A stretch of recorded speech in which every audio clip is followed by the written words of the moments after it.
It's not easy butchering people. It's hard work. Physically and mentally, I don't think people realize you need to vent. You know, there's a lot more like me. Do you think so? 40 years ago, your FBI was founded hunting down John Dillinger. Now, we have extreme violence between strangers. We travel around the country and teach FBI techniques to cops. You guys mind if I bother you for a minute? She was found cuffed and lashed to the bed. What people won't do to each other. There's nothing people won't do. How can we help? We should be using every resource we can, talking to the smartest people we find from the broadest possible spectrum. Are criminals born? Or are they formed? Psychopaths are convinced that there's nothing wrong with them, so these men are virtually impossible to study. Yet you have found a way in near-perfect laboratory conditions. Hello, ladies. That's what makes this so exciting and potentially so far-reaching. I can't let these guys rub off on me. The way they view sex. And women. It is not our job to commiserate with these people. It is our job to electrocute them. We can't like everything we do. We're talking to serial killers. Serial killers. New terminology. I'm trying to warn you, your attitude is gonna bite you in the ass. So young to be ruining people's lives. What did you do? You're developing a pattern of behavior that will not sustain you here. Agent Ford, if you leave, I can't help you. There's no procedural rule book for how to talk to these people. If any of this is gonna work, we need to talk to more subjects. More! You want truffles? You gotta get in the dirt with the pigs. How do we get ahead of crazy if we don't know how crazy thinks?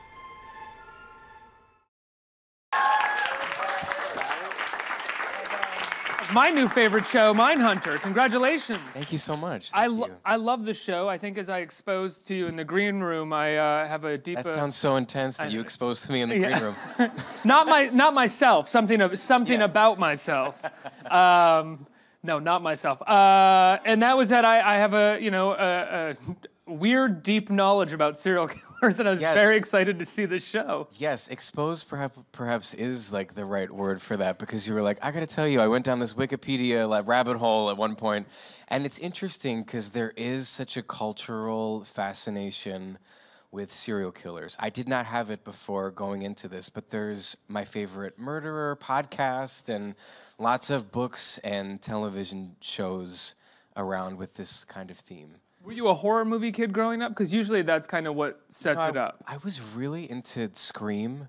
I was the Scream mask, and I had the voice changer. Wait, why did you have the voice? What did you do with the voice changer when you had it? All right, John. I don't know if I can tell you. I think that's significantly creepier than me just looking at Wikipedia. It is kind of. You actually calling people and going, hello? Surprise, Sydney. Yeah, I did the whole, I was obsessed with Scream. And then it was like a middle school thing. It was a phase. And then I grew out of it. Got into musical theater. Right, that was the evolution? That's the evolution, yeah. Scream to Broadway. So how did you get involved with Mindhunter? Let's start from the beginning. I was actually, speaking of Broadway, doing Hamilton at the time, and I got this email from my agents, and it said David Fincher audition. So I said yes immediately before reading about what it was, just because I'm such a David Fincher fan. And then in the material for the show, and as you know, because you've watched most of it, the scenes are really long and dense and complicated, and you just never get that in a film and TV sort of scenario. Usually it's 4-page scenes. These were long 15-page psychological deep dives. And so the material seemed so exciting, and then the idea of working with David. So I put myself on tape, and then the next day they asked me to fly out on my day off from Hamilton to go to LA to meet him, which I did. What was that like? You know, I'd met him 7 years before when I auditioned for The Social Network. Oh, really? Yeah, for the Justin Timberlake part, for Sean Parker. Oh, wow. And some auditions you just remember forever, and sitting with David Fincher and working with him for a couple of hours on that material, I just became obsessed with his brain and the way that he talked, and he's such a charismatic, intelligent person. Obviously, I didn't get that part, but I never forgot that experience. So I thought when I met with him in LA that I was going to be like, hi, I'm the guy 7 years ago that, I don't know if you remember, but he was like, I remember you exactly, and the role is yours, and let's talk about Pittsburgh and not getting sick for a year because you have to work every day, and it was really exciting. Yeah, I mean, you are the lead of the show. There are other characters, and as most shows do, it expands a little bit to a couple other characters in their home lives. But you are essentially in every frame, every scene of this show. Most of them, yeah. It was really awesome. Like he was telling me in the room, just so you know, it's going to be a lot of work. And I was like, just so you know, that makes me really excited. I love, I'm one of those actors that I just love doing it. So acting's fun. I mean, if you really like acting and doing it, like someone telling you that you're going to be acting all day. Yeah, I'm like, I remember, when I started doing theater and my mom was driving me around and I had it was the tech rehearsal and it was 12-hour days during tech. I was like, yes, I get to be in the theater for 12 hours. And yeah, to get to spend all that time and work with someone like him is just awesome. And the rest of the cast and the material, everyone keeps asking me oh gosh, it's such dark, intense subject matter. Was it hard to dive in there? And I think John Douglas, who wrote the book Mindhunter, in his book and in his life and in all of his books, my character is sort of inspired by him. He talks a lot about the psychological toll that it took on him talking to the serial killers and even more so the victims. But as an actor, the scenes are so meaty and the characters that we're talking to and the character I get to play is so complicated and multi-layered and interesting that I would leave set on a high and couldn't wait to get to work every day to sort of dive into the material. How much research did you do sort of before shooting? Did you just sort of read the book, or did you go down your own Wikipedia rabbit holes? Because all the killers that your characters are talking to in the show are based off of real killers, starting with Ed Kemper. Yeah, starting with Ed Kemper, which is a big one. Yeah. I knew nothing about serial killers. It was not my thing going into it. And sort of the fun for me of the experience was it's 1977 FBI, and the idea of talking to serial killers, it wasn't even a phrase at that point. The phrase serial killer is something we coin throughout the first season of the show.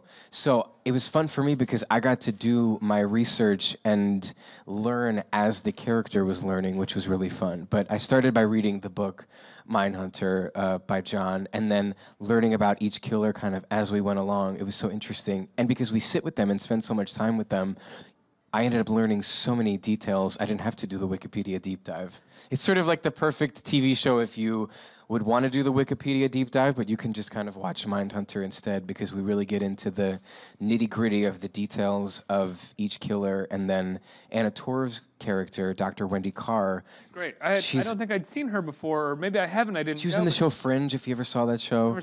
I missed that one. You missed that one. But she's phenomenal. She's phenomenal. And the scenes with her, because she's this psychologist that is based on a real person, Ann Burgess, who comes to the FBI to sort of contextualize all the information that we're getting from the serial killers, because we're FBI agents, we're not psychologists. And some of the scenes to do and to watch were my favorites, the ones that were with her, because it really does contextualize the information that you're downloading and the horrible things that you're hearing, and the way that she kind of puts it all together and intellectualizes it is just so fascinating to me. Let's talk about what you're doing with your character, because you're doing interesting things with your character that sometimes aren't even really talked about. Like, you physically present him in a fascinating way. He seems to be uncomfortable with himself and uncomfortable with his body, but is constantly trying to present himself as sort of like upstanding and not those things. Yeah, it's interesting. He's sort of a lot of contradictions, because he sort of, and initially when you meet him, presents as kind of like the perfect Boy Scout, but then he has this sort of revelatory and revolutionary idea about talking to incarcerated murderers, and gets kind of obsessed and interested by them. And he also, at the same time with his girlfriend, is having a sexual awakening in his personal life while talking to psychosexual killers one-on-one.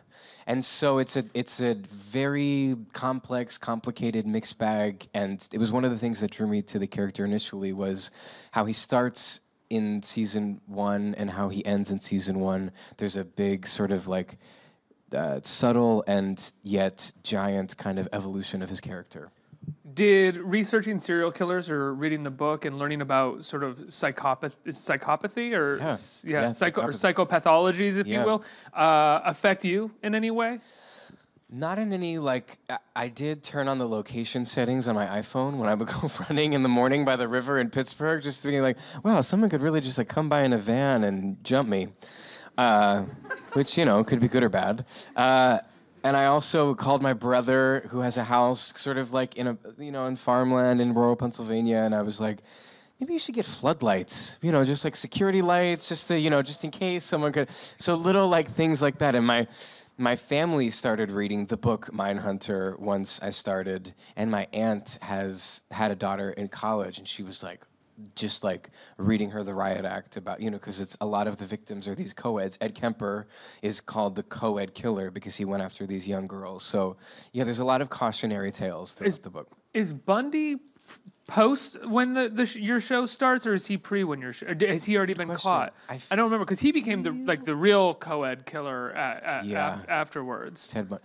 I think that I don't know. I don't want to say the wrong thing. I feel like it's around the same time-ish. I think so too, yeah. But I'm not sure if he was... I imagine if he was caught by the time your show has started, he would be a big topic of at least would have been dropped in here and there in conversation. In the way that, we talk about Charles Manson. Yeah. But don't necessarily talk to him at this point. But yeah, that's like a huge part of the first episode, talking about him and presenting to these local cops, Charles Manson, what if we tried to empathize with him? And they're kind of horrified. Because the show asks this question of, can you fake empathy in order to understand someone that's so deplorable, in order to hopefully prevent the future things from happening, which is a noble idea and works in certain ways and not in others. Or to at least, what we're seeing at the beginning of the show is that violence is starting to have less obvious motivations, or motivations that aren't sort of clear in regards to how society functions and works. I think someone says early on, usually violence happens or murder happens because someone there's a passion crime, a crime of passion, or a crime of means. You have money that I want, so therefore I'm going to kill you and take it or something. But they're seeing different kinds of motivations here. So part of your research is about how can we look for suspects in a different way. And it's interesting because I feel like in some ways, I know that the character does say that, one character does say that in the show, but in some ways I feel like those crimes were probably always happening. Mm-hmm. It was more a matter of the culture catching up to the criminality. And the FBI, up until the early 70s, when Hoover died, was that very kind of black and white, good guys, bad guys world. And in the late 70s, where our show takes place, Holden, my character, based on John Douglas, kind of represents that kind of free-thinking psychology, sociology of the 60s and 70s coming into this very tight, specific bureaucracy of the FBI and starting to say, well, maybe criminality isn't black and white. Maybe there's a gray area, and maybe it's more complicated than we're giving it credit for. And perhaps, because even in the first scene, I'm doing this hostage negotiation, and I do everything by the book, and I ask the questions, and I stand in the way you're supposed to, and somebody ends up, it's a tragic end. And my character thinks, okay, well, if I followed all the rules in the book, maybe we need to start rethinking the book. And that sort of sets him off on this whole journey.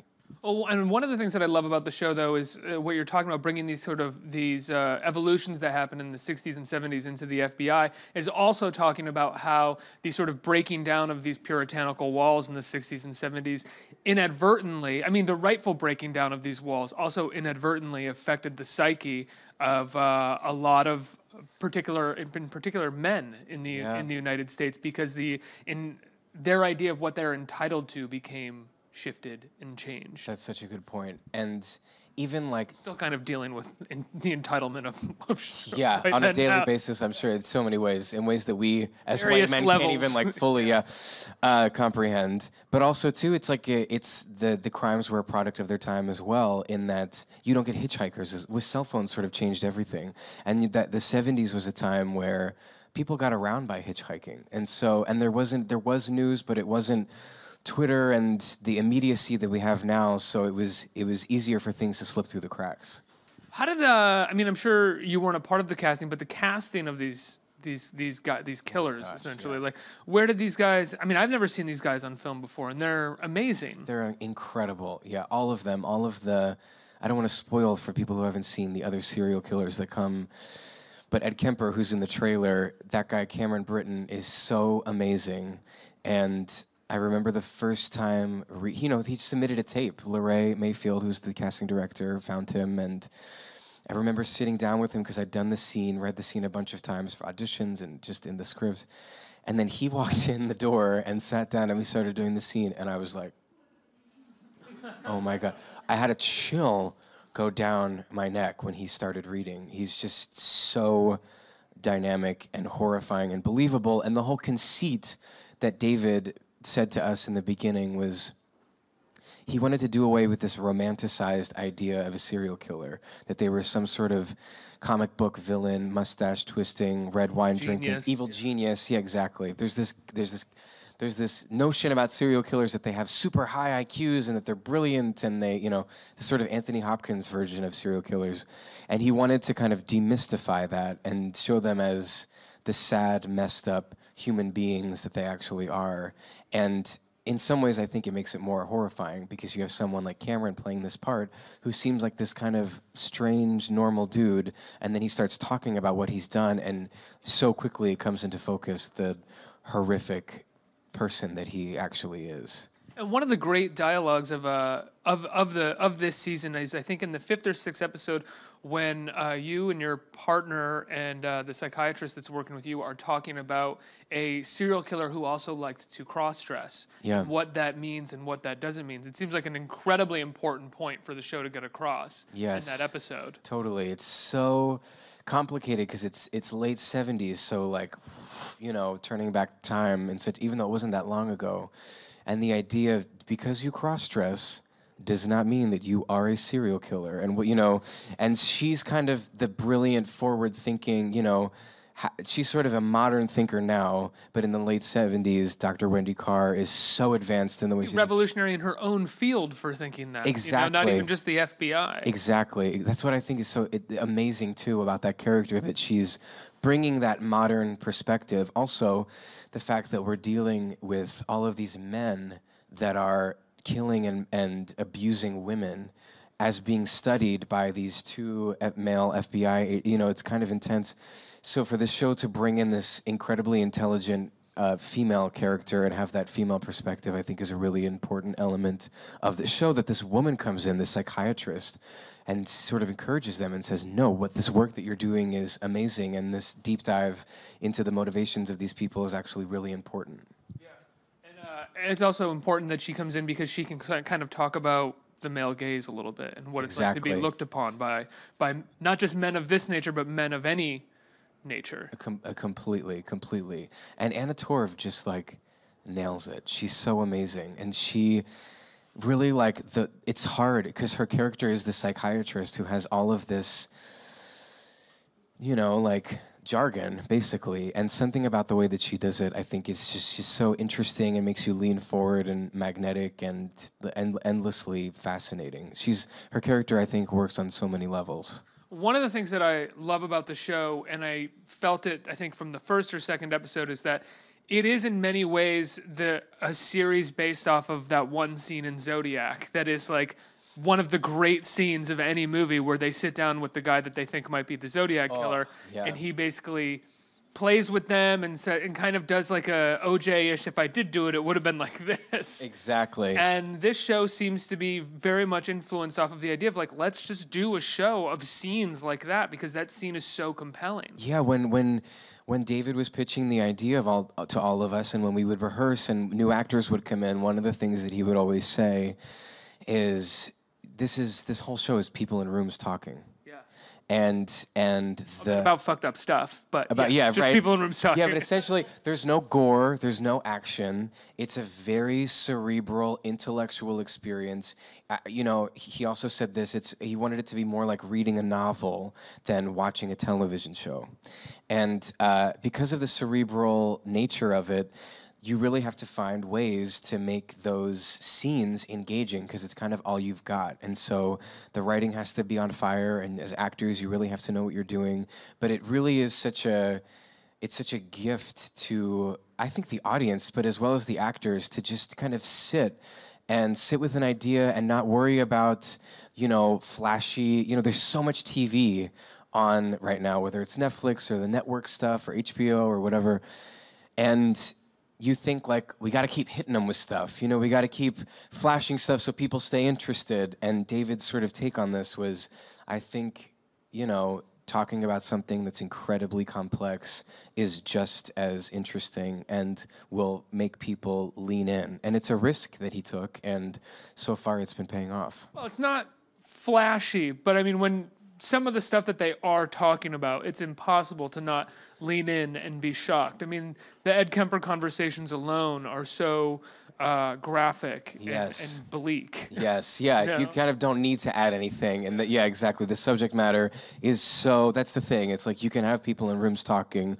when they're talking about something that's interesting. That's a good point. And this certainly is endlessly interesting and sort of endlessly unknowable as well. It's one of those great things about David Fincher that I think rarely gets talked about, which is that he's actually, everyone recognizes him as this sort of master of polish and blockbuster movies, but he's actually a master of dialogue and directing dialogue. If you think about some of his best scenes, outside of Seven, which is like a serial killer movie, but then when you get into The Social Network, you get into Gone Girl, you get into even Fight Club is just like a lot of dialogue. He loves directing actors in heavy dialogue scenes. Absolutely, and he's so meticulous and detail-oriented and into it. He's just such an inspiring person to work with because he loves what he does. And I think, it's not like he turns out a movie every year just because.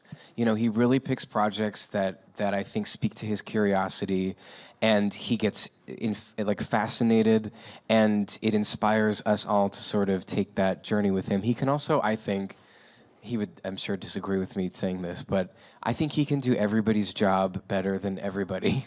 He's always said that. He hasn't said that. He said, make sure that you can do everybody's job, but that they can do it just like a little bit better than you, or something along those lines. I would be like, say that line again, because I want to say it the way that you just said it, because it was so genius and hilarious the way that you said it. He just is so good. He would give you line reads? He wouldn't give us line readings, but he would sort of describe how the way to say, or for example, because sometimes we would do a lot of takes, sometimes we wouldn't, but when he would get sort of firing creatively, he would come in with a new line where he'd be like, say this instead. He would get sort of amped, and he would come in, and I can think of specific lines from the show that he sort of wrote in the moment because he was feeling inspired. And it was the scene would be good, and we'd be doing it, and we'd be refining it, and we'd be finding all the little details or whatever, and then he would fly in and just sort of throw this one line, this new line, or this new change, or this one inflection on something, and it would just flip the whole thing on its head, oftentimes adding that kind of Fincher dark comedy sort of element. Oftentimes that was sort of the result of it, but just adding that extra kind of layer and the extra sort of sense of tone that is so specific to all of his projects. And it was so fascinating to be in the inside of that of his mind and inside of his creative process. There's a lot of humor to all of, he's known as doing these dark dramas, but there's a lot of humor to all of his movies. And it does seem to me now that you say that, reflecting on it, a lot of the humor comes from in the midst of what seems to be a crazy scene. One character will have the kind of wait, what is going on line or moment or look? Yeah. Which it seems like you might be kind of describing. Totally. He's obsessed with, taking ego out of the equation and finding the most truthful version. So for me, sometimes I'd be doing actor shtick, comedy actor shtick, with the scene with Ed Kemper. I'd be and there are little moments of the notepad, moving the notepad back and forth, or these little comedic gestures. And in this one particular moment, he says, why are you so tense? And I say, I'm not tense.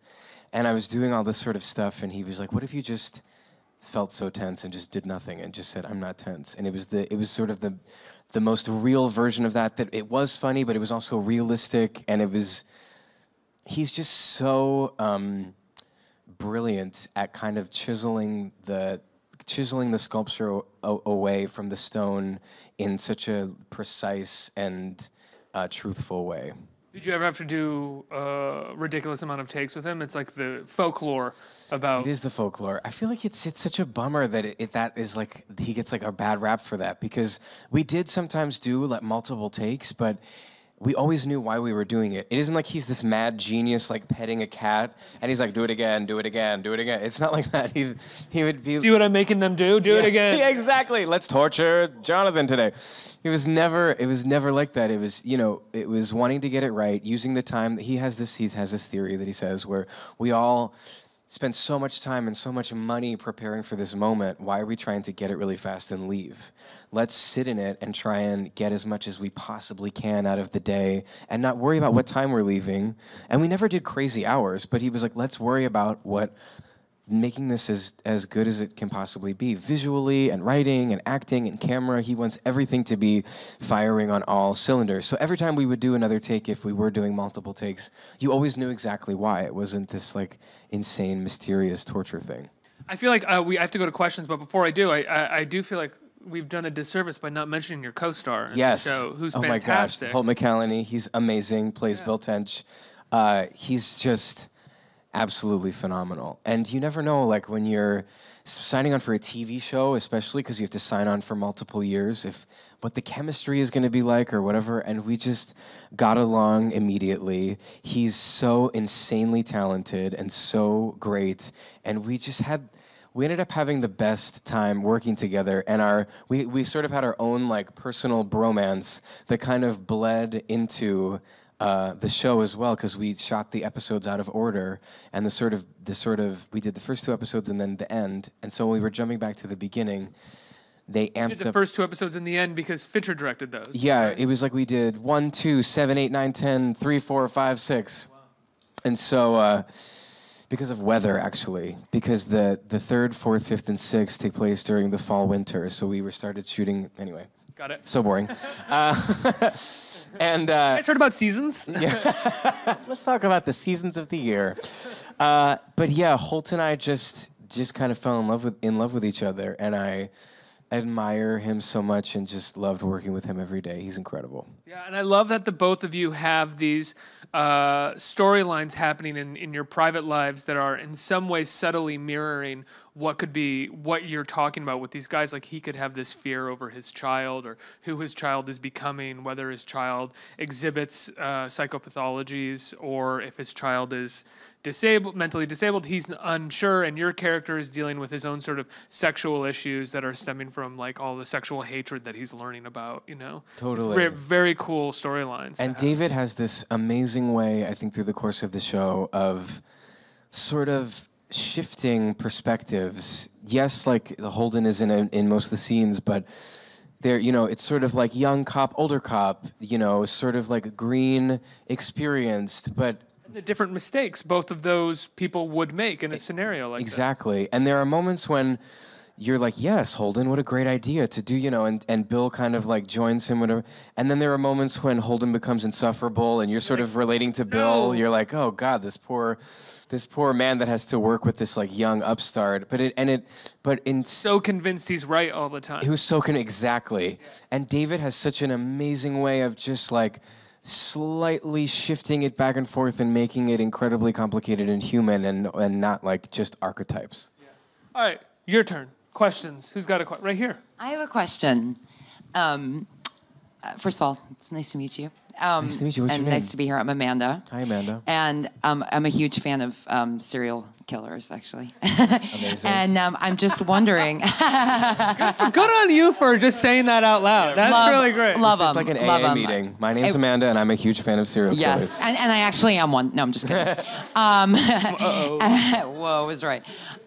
Do you get spooked on set when you are doing take after take and so into this character? Do you ever think like, are you ever scaring yourself, or do you get scared of other scenarios or actors on the show? I'm so curious. I won't lie. When Cameron comes over to me in the one scene and like puts his giant hand on my neck, Yeah, it's. I mean, I'm acting obviously, but there is the thing of like, oh my gosh, this is so intense, or huge. He actually is huge in real life. Or there's. I don't want to spoil the ending, but there's a scene in the sort of big final scene that I have in the series, was pretty chilling.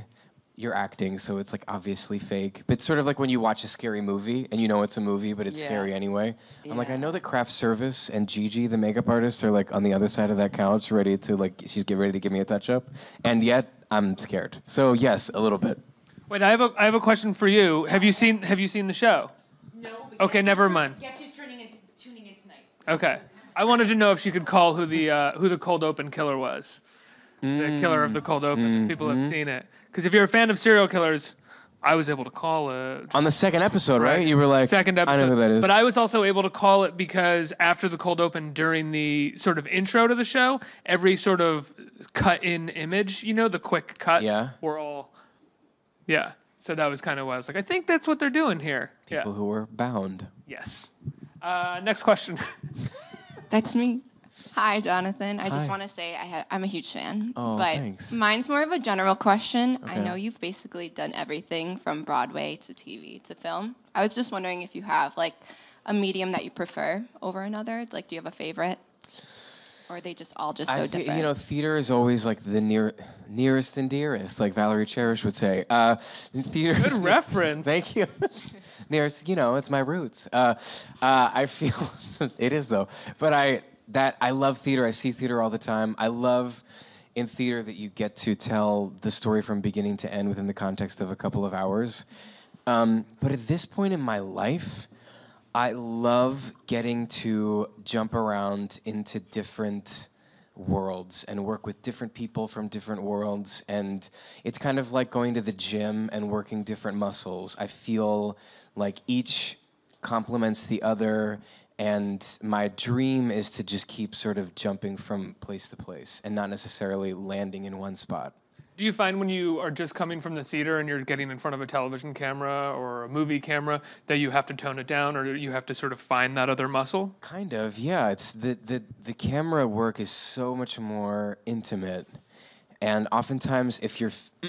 my first film that I ever did was called Taking Woodstock, and it was directed by Ang Lee, and I had just finished... Notorious for trying to just take everything away from the actor, right? Right, yeah, totally. Yeah. Well, I had this amazing session with him when we were rehearsing for it, because I'd just come from Spring Awakening, which I did for a year and a half, and was a musical, and I was doing actually hair in Central Park while I was rehearsing for this film.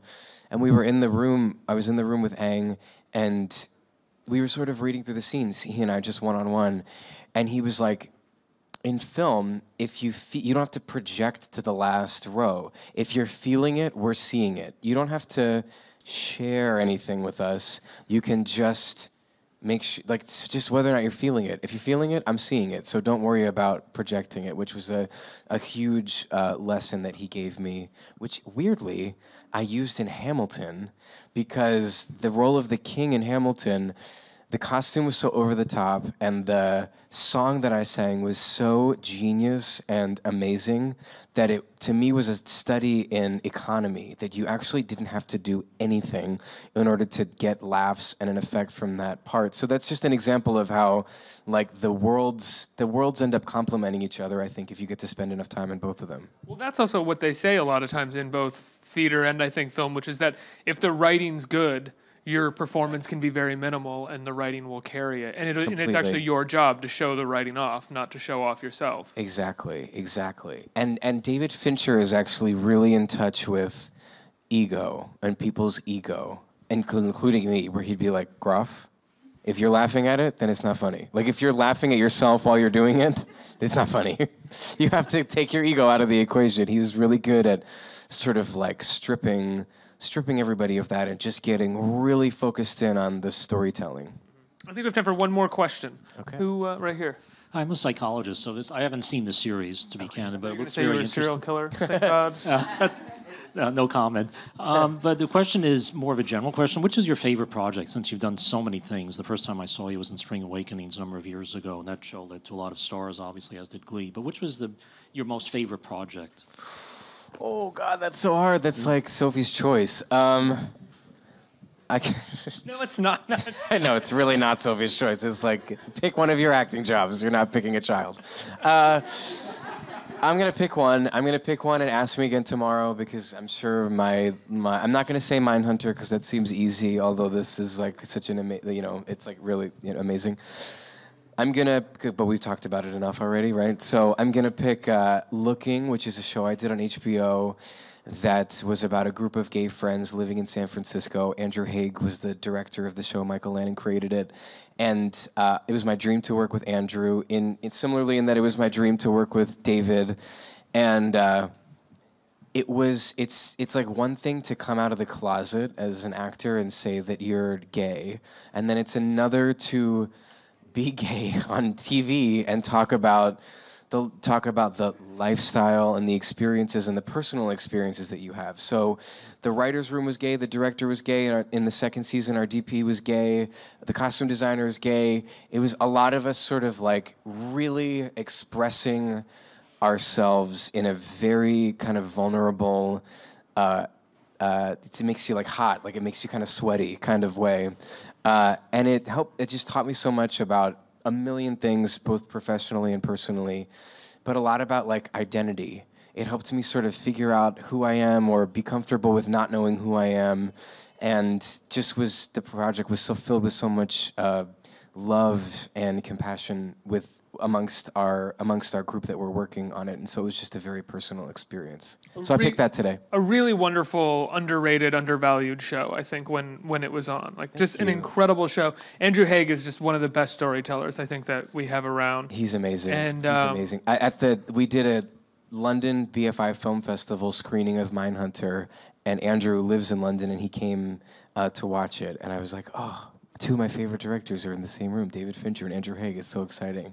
It's so cool to have him there. What I always loved about Looking, I think I'm probably going to have to wrap up soon, but I don't care. What I always loved about Looking is that, and I think what one of the issues for a lot of audiences was that it showed and didn't tell, and it was so much about the gay experience without telling you it was about that or trying to give you a lesson about that. It was like this lived-in show that felt so specific. And it was almost like audiences wanted to be told something about the community. It was we wanted to just like drop a camera on a street in San Francisco and catch people living their lives, almost in like a Tales of a City way, which is that Armistead Maupin famous book series that I'm obsessed with, but just sort of like the mundane, everyday lives of these people in San Francisco. And it was a show where, requires the audience to lean in a little bit, kind of in some ways like Mindhunter, where there isn't a lot of like, the subject matter is considered flashy, but in the presentation, the idea is that the audience will come to you. Made me cry a couple times. I loved that show. Oh my God. Yeah. I love that. And I love Mindhunter. Doesn't make me cry, but it keeps me interested. But you haven't finished the last two episodes That's true. yet, Maybe so I will cry. Yeah. It's done. I'm not sure. Exactly. It's on Netflix now. Jonathan, before I let go, is there anything else that we should turn people's eyes to that's out? Or is it just Mindhunter Netflix? Yeah, I think you nailed it. And go back and watch Looking on HBO if you haven't seen it. It's a wonderful show. Jonathan Groff, everybody. Give it up. Thanks, guys. Thank you.